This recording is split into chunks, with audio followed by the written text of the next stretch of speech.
I'm Emily Miller. Welcome to our show. Now, as we all know, World War I was a certainly dramatic, did I say dramatic? I meant traumatic time for all parties involved, and everyone was left devastated. And while these countries wanted to avoid another world war, their own personal agendas, vendettas, kind of got in their way. Either way, their unending plans and decision for avoiding another world war seemed kind of, well, useless. Naturally, because of their adolescent behavior, we decided to, well, the best way to present this was through a series of comedic skits. So, with that being said, welcome to Saturday Night Live.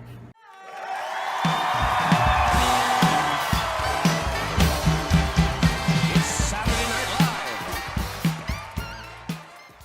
Live. Next up on the Paris Peace Conference, the contestants tell all in never-before-seen interviews. So, Clemenceau, what does France wish to accomplish at the Paris Peace Conference? Well, the people of France, they want Germany wiped off their map. They are horrible, I cannot stand them. They need to pay for their war crimes. What's this number off the top of my head?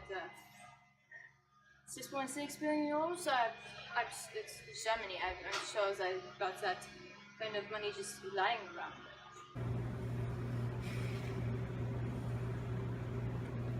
You know, I'm just so happy to be here, like, so happy. Okay, that's great and all, but why exactly did you join the Allies again? I mean, you were previously engaged to Germany and Austria-Hungary. Well, you know, the Allies, they promised us land, and we still haven't gotten any. I mean, this was how many years ago? It's great and all that we're here and invited, but we want our land. They promised us. And that pact with Germany-Hungary, it was purely defensive. There was none of this loyalty in case of war. Like, please. You know, personally, I feel like a certain someone is being a bit too harsh on Germany. I think that Germany should pay little. You know, for the people, but to completely destroy them. Like, what about us?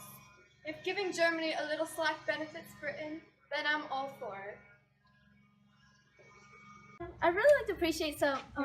Excuse me, honey. What happened? Bless you. I am Woodrow Wilson, President of the blessed United States of America, and I have in my hand the solution to all our problems.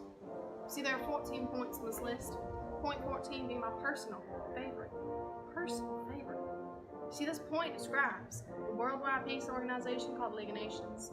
And if I do say so myself, it is the best damn thing since our merciful Christ was resurrected from the dead. And I'm sure that my citizens in Congress of this blessed United States of freaking America will gladly approve the admission to the... No. You're enjoying your day, everything's going your way. Then along comes Debbie Downer.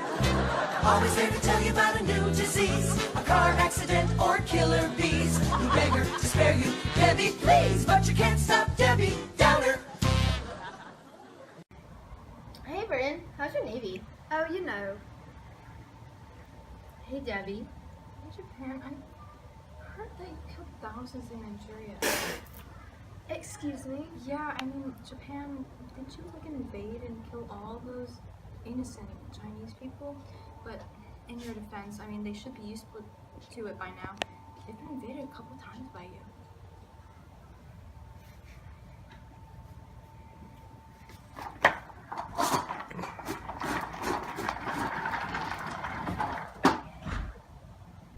Hi, I'm Tiffany Garrison. And I'm Emily Miller. And welcome to Weekend Update.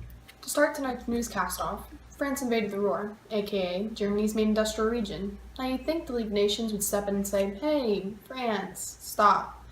But, since their votes must be unanimous and France is a permanent member, the League of Nations just sits there twiddling their thumbs. Germany's just gonna have to wait for another, more effective, worldwide peacekeeping organization. Well, Tiffany, that's not completely true. France actually left the war once Charles Dawes, an American businessman, came with a plan that reduced Germany's annual reparations payments. In fact, there have been many recent attempts to restore international relations. The Washington Naval Conference, the Genoa Conference, the Corona Treaties, all have been actually relatively successful for a period of time. The Kellogg-Briand Pact and the World Disarmament Conference tried to have the same effects, but were largely ignored by literally everyone. The Young Plan reduced the amount of Germany's reparations from a whopping 6.6 billion euros to a less whopping 2 billion euros. Because, the other world powers finally convinced France that Germany really doesn't have that kind of money lying around after an international war.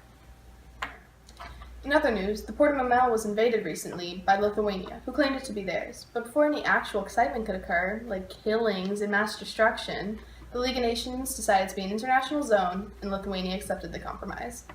So it's been an alright couple of years for Russia. They got a leader, they decided that communism was the way to go. But hey, it was alright for a little while. Lenin had his whole new economic policy thing going, and they established their government with the Communist Constitution of 1922. Of course, all seemingly good things must come to an end. Lenin was killed in 1924. Now, we've got Stalin all up in there, and things have, well, I'll let our correspondent live from Russia explain.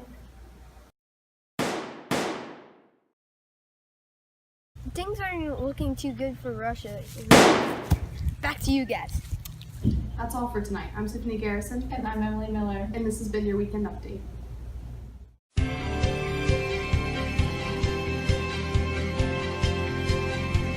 This is Jeopardy! Okay. Hello, I am Alex Trebek, and welcome to Jeopardy! We have some great contestants here today. We have Mr. Neville Chamberlain, the Prime Minister of Great Britain, and Adolf Hitler, the wondrous leader of Germany. Okay, our third contestant, Benito Mussolini, could not make it today due to a conflict with the League of Nations. Okay, our categories are pre-World War I, foreign policy, appeasement, Spanish Civil War, League of Nations, and the Treaty of Versailles. Okay, Hitler, you can start us off.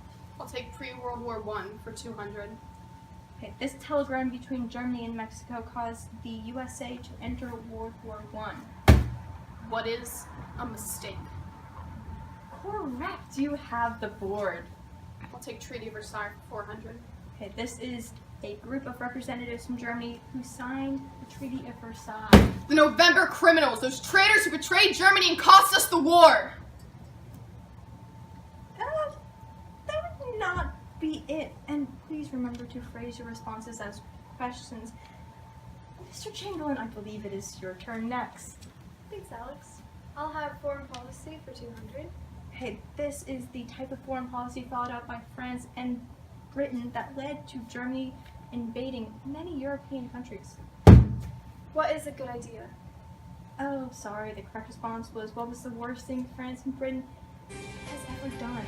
Alright, well that's all the time we have, folks. Tune in next time. Thank you.